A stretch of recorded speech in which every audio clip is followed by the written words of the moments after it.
Good morning, it's James. I do hope and pray this message finds you and your loved ones peaceful, thriving, and well. Total honesty and transparency. I want to get you uncomfortable today by talking about something that I believe every single one of us needs more and more of these days. And based on some of the research, it is an all-time epidemic in relationship to why this is so critical for our mental health, our overall well-being, and our sense of possibility to navigate these unprecedented and interesting times that we're presently living with. And the practice is self-compassion.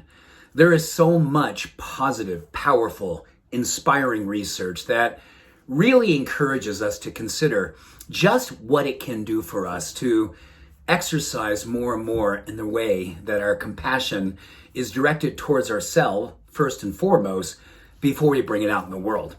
And why do I want to talk to you specifically about this today? Well, all you have to do is kind of look at the comments and look at some of the ways that this community engages with each other.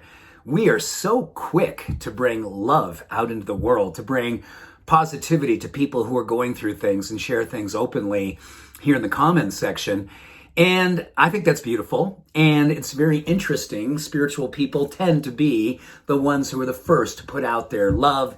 But we're also, and I conclude myself in this humbly, that we're also the ones who typically can see ourselves number 5 or number 12 or maybe even honorable mention on our self-compassion list. And as Jack Kornfield once said so brilliantly, if our compassion practice does not first and foremost include ourself, it is very much incomplete. So what does that look like? Well, I want to share with you 3 things that I look at under the influence of how self-compassion shows up in our life and all the beautiful things it can do for us. So the first thing I want to talk about is self-kindness versus self-judgment. And based on the research that talks about how much between social media, being overly informed and under-inspired, our brain is changing, unfortunately, for the more judgmental. Judgmental towards others, towards ourselves. And one of the most powerful ways that we can intercept that energy and help kind of change the trajectory of how our brain is kind of becoming rewired for self-judgment is exercising self-kindness. And one of the most beautiful practices we can do first thing every single morning is when we wake up, the first thing we do is put our hands on our heart, close our eyes, and come up with a mantra, a prayer, a visualization, just something that slows us down. Something that stops us long enough to consider what it is we want to bring to ourselves in the form of self-love, self-kindness, self-compassion, and really just bring it in. You may be doing that right now or long. I didn't even plan on doing that, but I was like, this feels really good. And it feels like it's something I could use more of. I'm sure all of us could. Intercepting self-judgment by replacing and reigniting self-kindness. Number 2, considering that common humanity is one of the most important things we can do. When you look at the research of Kristin Neff, who talked deeply and profoundly scientifically about what happens under the influence of common humanity, when we realize that every single one of us, regardless of how we perceive them to be, what we think they do, and how they potentially, let's just leave it there. We are so quick to place people and put them in places. And I don't want to judge that necessarily. What I want to say is, can we just start right now by really working on common humanity? Every single human being that's walking the planet today has got work to do. Spiritual practice is the beginning, the middle, and the end of all life and all days and every part of our life. There is practice going on, and we are varying degrees of practitioners.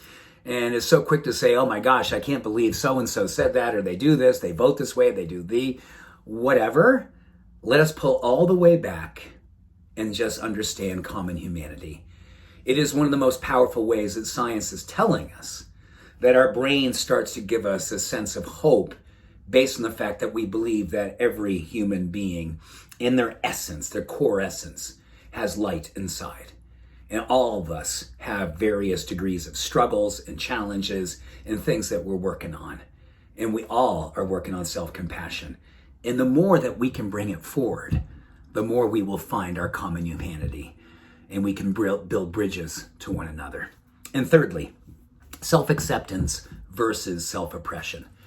Self-oppression is such an insidious thing these days, right? The way we hold ourselves back, the way we talk down to ourselves, the way we manage to dim our light to make the rest of the world more comfortable, or to fit in to something that we already know isn't how we would love to shine and show up and really broadcast what it is that we love our life to be about, and love ourselves into that evolution.